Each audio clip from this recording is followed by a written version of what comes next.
Olá, alunos, eu vou passar, tudo bem? A gente continua falando sobre o modelo AS e AD. E aí, o que foi que a gente viu na aula passada? A gente viu a determinação do equilíbrio. O que é que nós vamos ver na aula de hoje? É como as políticas governamentais podem interferir na determinação desse equilíbrio. E aí, na aula de hoje, a gente vai ver como é que é possível fazer uma alteração do equilíbrio via política monetária. Como é que é possível determinar, via política fiscal, desculpa. Como é que é possível alterar o equilíbrio e se é possível alterar o equilíbrio quando se faz política fiscal no modelo AS/AD.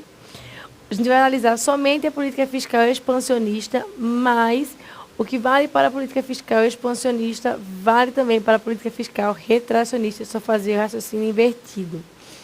E aí, para começar, a gente vai analisar dois tipos de equilíbrio. Um equilíbrio onde existe equilíbrio simultâneo no mercado, aliás, o primeiro equilíbrio, onde não existe equilíbrio simultâneo no curto e no longo prazo. Então, eu tenho um problema de gap do produto ou de hiato do produto. E um segundo problema, onde eu tenho um equilíbrio simultâneo de curto e longo prazos. E aí, se é possível fazer política fiscal também.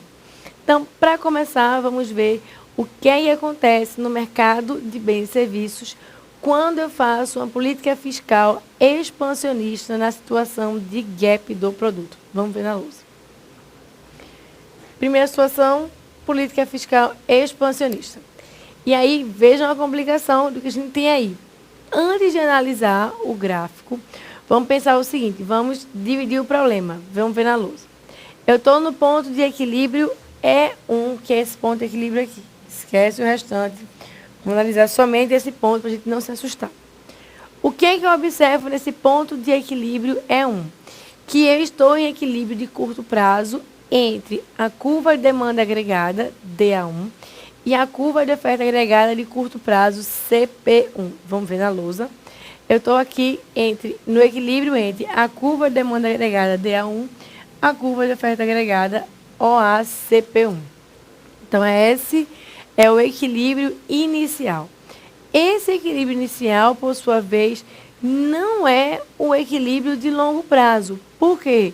Porque há a existência de um gap do produto. Na lousa, essa diferença entre o YE1 e o YE2, essa diferençazinha que está aqui, é o que nós chamamos de gap do produto, ou de hiato do produto. Como é que eu determino esse hiato do produto? Bem simples. Eu vou ver o nível de produção corrente e eu vou comparar com o nível de produção de pleno emprego. Quanto maior for a diferença, a gente já viu isso, maior será o gap do produto. Nesse caso, o gap do produto não é tão alto. O gap do produto é pequenininho de YE1 para YE2. E aí, qual é o problema?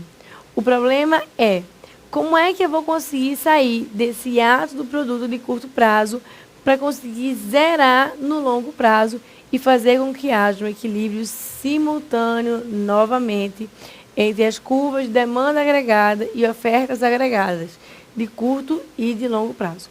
Existem duas possibilidades, vamos ver na lousa.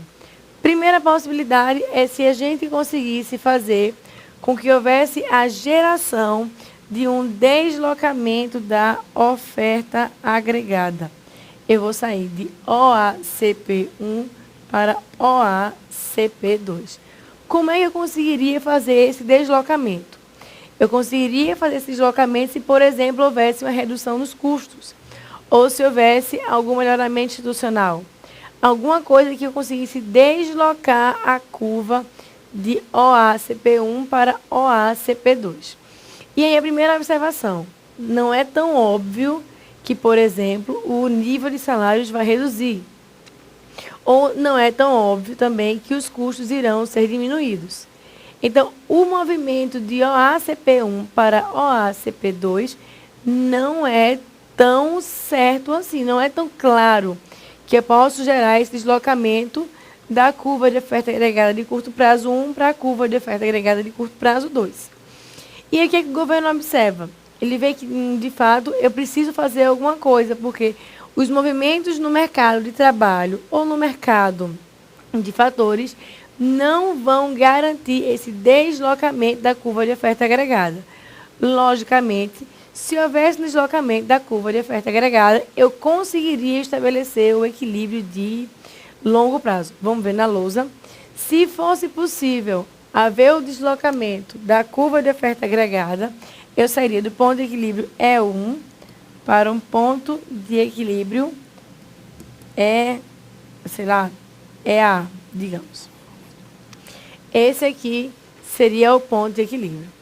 E aí, o problema, o governo consegue interferir no mercado de fatores, fazendo política econômica? Primeira coisa importantíssima que você vai compreender.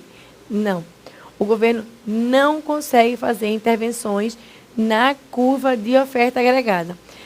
Não é, deixa eu dizer melhor, o governo não consegue fazer intervenções econômicas na curva de oferta agregada. O governo consegue fazer intervenções políticas. A gente já viu isso lá na aula inicial de oferta agregada e demanda agregada. O governo influencia, sim, a oferta agregada, mas ele influencia esse mercado com medidas políticas, não com medidas econômicas. E nós estamos buscando ver qual é o impacto do governo em cima da economia, o impacto do governo fazendo políticas econômicas. Então, ele não tem como fazer, ele não tem como forçar esse deslocamento da curva de oferta agregada via política econômica. Por exemplo, o governo poderia dizer, não, a partir de agora, os salários serão reduzidos. Se o governo reduz os salários, a curva de oferta agregada necessariamente ela vai se deslocar. Ela vai andar para a direita porque haverá uma redução de custos. Essa redução de custos empurra a curva para baixo e para a direita. Mas esse tipo de intervenção não é uma intervenção econômica, é uma intervenção política. O governo determinaria o novo nível de salários. Então aí perde qualquer sentido em se falar em política econômica. Mas o governo pode fazer política no lado da demanda agregada. Então, toda vez que se falar em políticas de intervenção do governo, essas políticas estarão associadas ao lado da demanda agregada, não ao lado da oferta agregada. Nesse caso, o governo decide simplesmente instituir uma política fiscal. O que acontece quando o governo institui uma política fiscal expansionista? Vamos ver na lousa.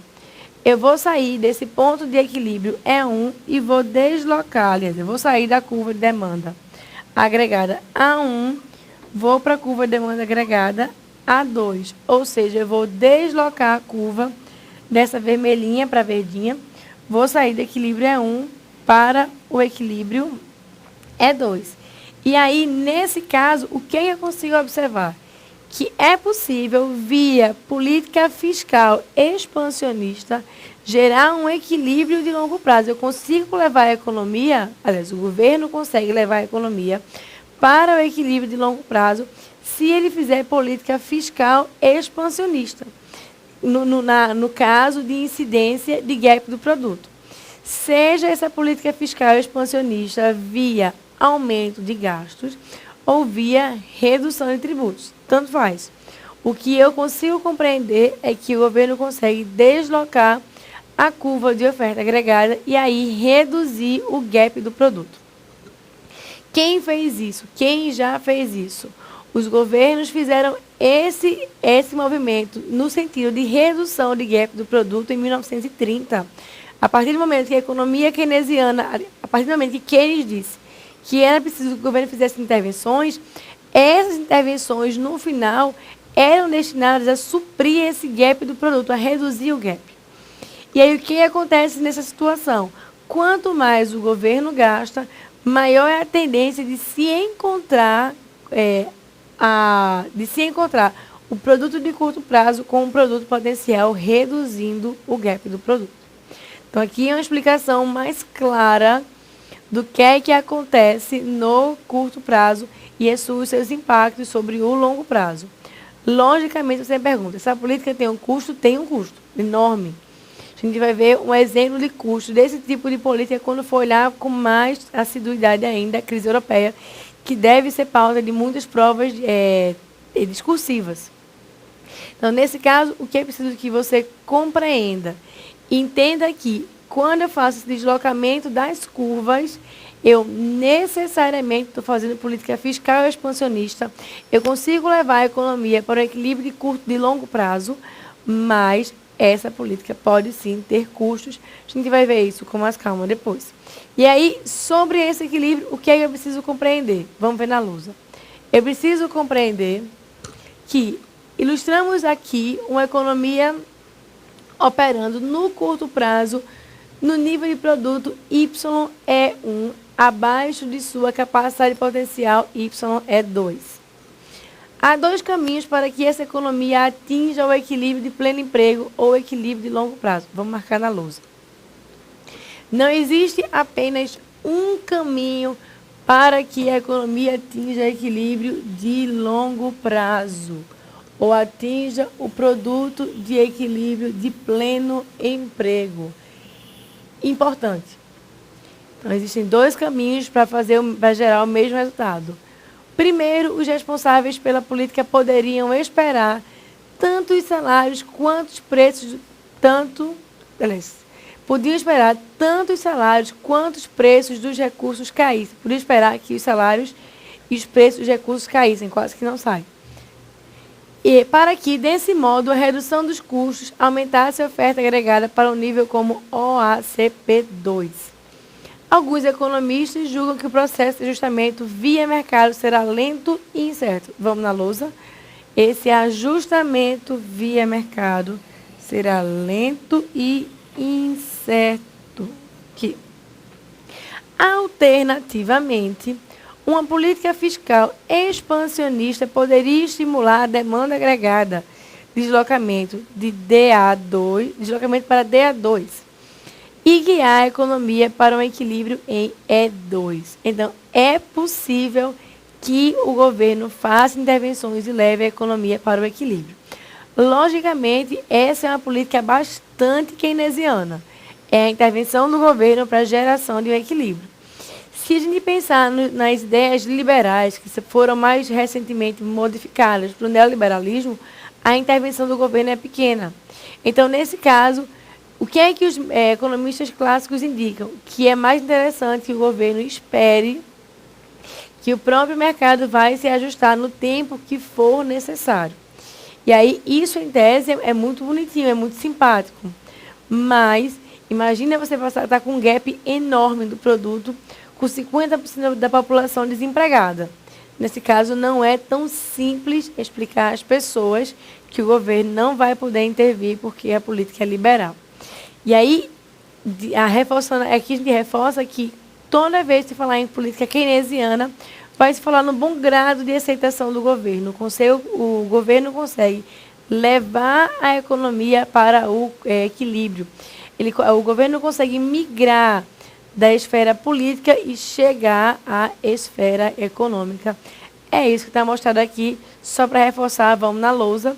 Ele diz que o governo pode fazer uma política fiscal expansionista.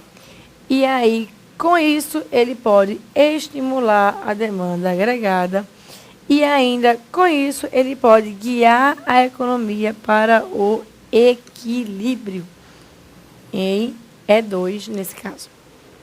Essas são as condições quando a gente tem um mercado com gap do produto e em uma situação em que a política fiscal pode ser utilizada para levar a economia para o equilíbrio de longo prazo.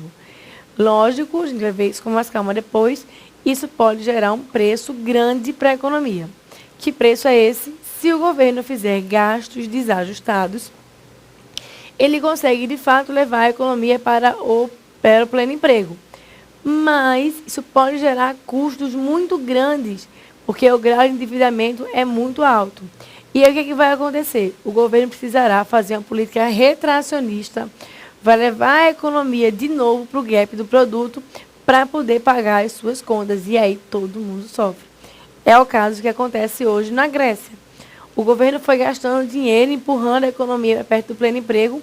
Não há evidências, não existem evidências de que se tenha chegado ao pleno emprego, mas o governo foi na política de levar para isso. O que foi aconteceu depois?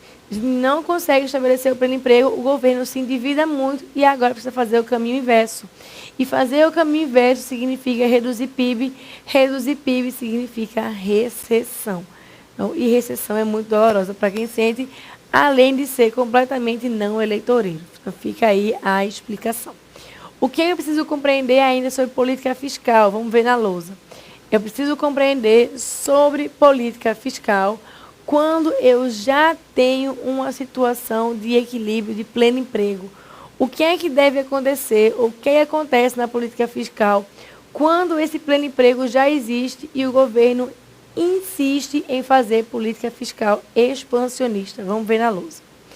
Primeiro a gente vai ver a explicação, vou fazer invertido, depois a gente volta para o gráfico. Imagine que estejamos no ponto E1, nesse caso a economia já se encontra no nível de produto de pleno emprego. Digamos que o governo implementa a política fiscal expansionista, ou seja, haverá um deslocamento da demanda agregada, de DA1 para DA2. Nesse caso, no curto prazo, a economia estará em um nível de produto maior do que o de pleno emprego, o que gerará um aumento de preços associado ao aumento de produção.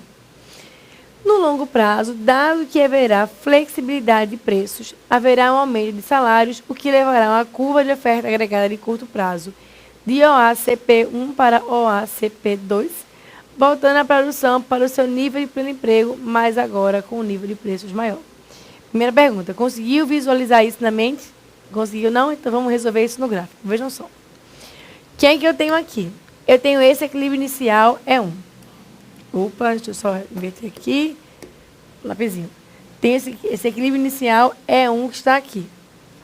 Equilíbrio inicial macroeconômico de longo prazo, todo mundo pleno emprego, todo mundo trabalhando, só taxa de desemprego natural. E aí o que é que se observa? O governo, por alguma razão, que a gente não sabe qual foi, decidiu aumentar ainda mais o produto. Isso é bem frequente nos anos de eleição. A gente chega, digamos que a gente chega perto do produto potencial, quase que não sai, e o governo ainda assim decide fazer políticas expansionistas para poder gerar ainda mais renda. O que é que vai acontecer nesse caso? Vamos ver na lousa. Eu vou para esse ponto de equilíbrio aqui, eu vou chamar de EA. Um equilíbrio intermediário, EA. Ou seja, há uma política fiscal expansionista, eu empurro a produção para um nível maior que o pleno emprego. Você me pergunta, é possível? Eu te respondo, sim, é possível. É possível que a produção seja maior que a produção de pleno emprego. Como? Pagando hora extra. Eu consigo pagar hora extra para os meus funcionários e empurrar a produção para crescer. Logicamente, eu não consigo fazer um funcionário trabalhar fazendo hora extra a vida inteira. E aí, o que é que vai acontecer nesse caso? Vamos ver na lousa. Eu tenho um aumento da renda, de fato, de YE2 para YE3. Tá? Aqui é variação. O que é que vai acontecer nesse caso? Essa política fiscal gera um aumento artificial da produção. À medida que o prazo vai passando, o que é que vai acontecendo? Houve um aumento de preços. Esse aumento de preços vai voltar via redução. Esse aumento de preços vai acabar gerando um aumento de salários. Esse aumento de salários vai levar a um deslocamento para a esquerda da curva de oferta agregada. Na lousa, a curva de oferta agregada vai sair desse EA, vai voltar para E2. O que é que eu tenho nessa situação? O que é que eu tenho nessa situação aqui? Eu tenho esse equilíbrio inicial, que eu vou colocar aqui PE0, e vou para esse outro equilíbrio final, PE2. Ou seja, eu saí de PE0 para PE2. E aí, o que aí acontece nessa situação? O que é importante que você observe é que, nesse caso, quando a gente já está em equilíbrio macroeconômico, de longo prazo, qualquer tipo de intervenção fiscal do governo não vai levar a nenhuma alteração da produção.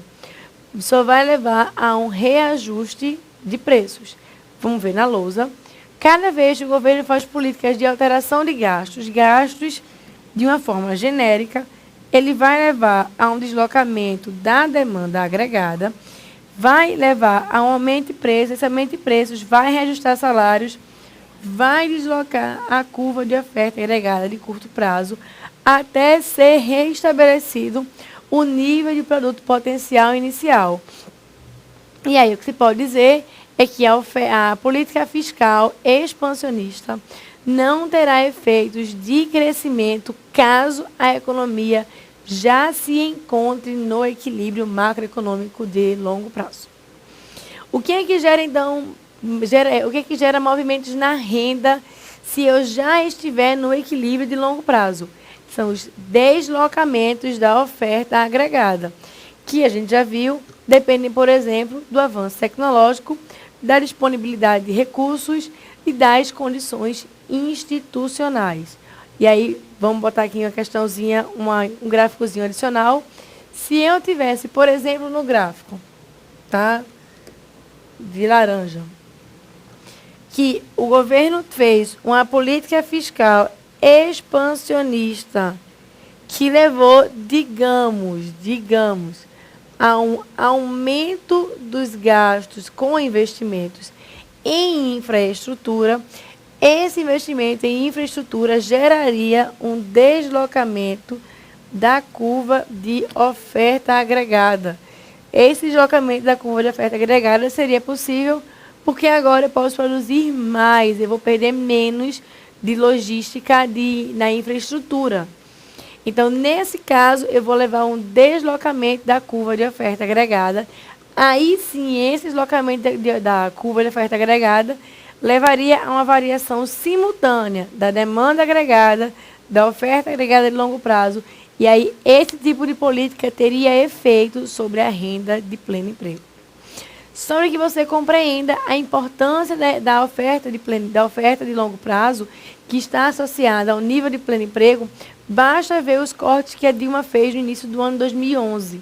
Ela cortou diversos gastos, inclusive os gastos obrigatórios em educação e saúde, mas não abriu mão do PAC, do Programa de Aceleração do Crescimento. Por que ela não abriu mão do programa, ou dos gastos com o programa? Porque ele leva a deslocamentos da curva de oferta agregada de longo prazo. E aí, qual é a característica quando eu tenho deslocamentos da curva de oferta agregada de longo prazo? É que se eu tiver em equilíbrio e a oferta agregada de curto prazo for acompanhando, isso vai estar associado a reduções de preço. Vamos ver na lousa. Digamos, imagina o seguinte, que eu vou deslocar agora a curva de oferta agregada de longo prazo. De OALP para o OALP linha, como a gente fez aqui, está marcado na lousa. E aí, isso por algum acaso gere. Se isso por algum acaso gerar deslocamentos na curva de oferta agregada de curto prazo, vai levar a um aumento da produção com redução de preços, que é o que todo governante quer. E essas são algumas características quando se fala em oferta agregada de longo prazo, oferta agregada de curto prazo e demanda agregada. Intervenções do governo via política fiscal só geram efeitos de uma maneira geral quando existe gap do produto. Na inexistência de gap do produto, na inexistência de qualquer alteração na estrutura de oferta agregada, não vai ter, se eu já estiver no equilíbrio previamente, nenhuma alteração da política em termos de produção quando o governo faz uma política fiscal expansionista. A única variação que existirá é uma variação de preço.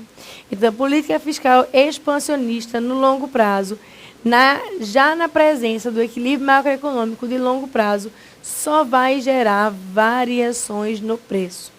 Lógico, se os gastos estiverem associados a gastos comuns, gastos ordinários. Se os gastos forem direcionados a investimentos, aí, além de deslocar a demanda agregada, a gente vai ter também o deslocamento da curva de oferta agregada de longo prazo. E aí, como o investimento tem essa característica, a gente vai ter um movimento simultâneo das duas curvas. Aí, a política fiscal passa a ter efeito de longo prazo também mesmo com a presença anterior do equilíbrio macroeconômico de longo prazo. Só para reforçar, então, política fiscal gera efeito de crescimento, gera efeito para levar a economia para o pleno emprego? Sim, vai levar a economia para o pleno emprego se eu estiver no gap do produto.